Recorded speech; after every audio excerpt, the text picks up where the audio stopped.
Hello students, I am Grishma Dalal from Faculty of Pharmacy, Dr. Subhash Technical Campus. In pharmaceutical engineering, we are going to study about size reduction, and these are some of the factors that affect the size reduction. So factors affecting size reduction. First one is hardness. It is easier to break soft material than hard material. Example, for iodine, hammer mill is used. So, do you agree on this? Always it is easier to break soft material than breaking hard material. Second is fibrous. Now, when you take any fibrous material, these are tough in nature. A soft, tough material has more difficulty than a hard and brittle substance. Remember this point. This will be helpful in practical purpose. Example, Rauwolfia, ginger. Here cutters can be used. You can use easily cutter mills or any type of cutters. The next factor is friable. These tend to fracture along well-defined planes. Brittle substances can be easily converted into fine particles. Example, sucrose. Mechanism used is attrition, impact and pressure. So sometimes friable substances, they tend to easily break down, right? Just like sucrose. Here you can take attrition, impact, pressure. You can apply pressure and then crush them easily, right? Next is elastic or sticky, become soft during milling. Example, synthetic gum, waxes, resin, low melting substances should be chilled before milling. These are milled using hammer, colloid or fluid energy mill. You can use elastic or sticky material, but they become soft during the milling. So you need to be cautious about using elastic and sticky material. Here as an example it is given like synthetic gums, waxes, resins. You can perform size reduction of these things, but you have to be careful that it does not damage any milling equipment or milling part. Next is melting point. Of course, melting point is important. Why? Because some of the waxy substances they melt. Fats, oils are softened during size reduction due to heat generated. This is avoided by cooling the meal and the substance. In last video, I had told about the disadvantages of size reduction, in which it was mentioned that when heat is produced during the milling of size reduction, then it will cause damage to the ingredients or excipient. So you have to be careful. You must know the melting point of the substance that you are going to perform size reduction. Hygroscopic. Certain substances absorb moisture content rapidly. This wet mass hampers the milling process. Example, potassium carbonate. Closed systems such as porcelain ball mill is used.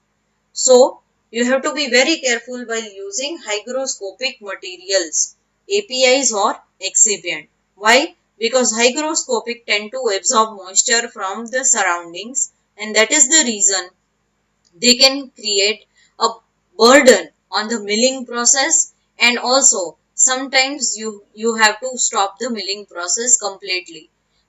To avoid these things, closed systems such as porcelain ball mill can be used. Next is solvated. Hydrates liberate water during milling, which causes clogging of the mill. Example, sodium sulfate. So this is also one of the most important factor that you should consider. Solvated means those ingredients, API or excipients, that liberate water during the milling process. And because of this, they will clog the mill pores. Example, sodium sulfate. Next is thermolability. Certain substances are degraded by hydrolysis and oxidation due to moisture and atmospheric oxygen. Heat produced on milling enhances this reaction. Closed system is used here with an inert atmosphere of carbon dioxide and nitrogen. Vitamins and antibiotics are milled using fluid energy and ball mills. So you have to be very careful about the thermolability of your material, which can also affect, which can undergo hydrolysis and oxidation, and that's how they cause degradation of the material. Other factors that affect the size reduction. Some other factors are like purity required. Purity is the biggest question when it comes to size reduction.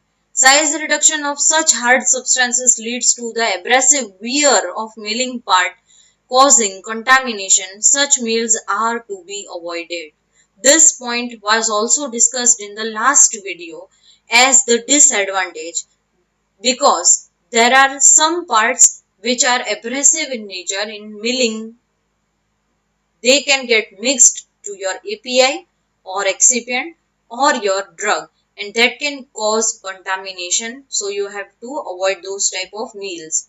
The meal should be thoroughly cleansed between different batches. The meal should be thoroughly cleansed between different batches. Flammability. Under certain conditions, fine dust such as dextrin, starch, sulfur are potential explosive mixtures. So you need to be very careful while using some of the excipients. All electrical switches should be explosive proof and mill should be well grounded. You have to be very careful. This can be considered and most important part of plant construction. Next is particle size. The feed should be of proper size and enter the equipment at uniform rate to get a fine powder. So the feed should be of proper size in order to get a fine powder. Several stages are carried out in size reduction process. Pre-treatment of fibrous material with pressure rollers and cutters facilitate further comminution. Moisture content. This is again the most important factor. In other factors, presence of more than 5% moisture influences hardness, toughness, stickiness of substance. In general, materials with moisture content below 5% are suitable for dry grinding and above 50% for wet grinding. Please remember this point. This will be helpful in your future. Thank you so much. This was all about size reduction, basic and factors affecting size reduction. Thank you.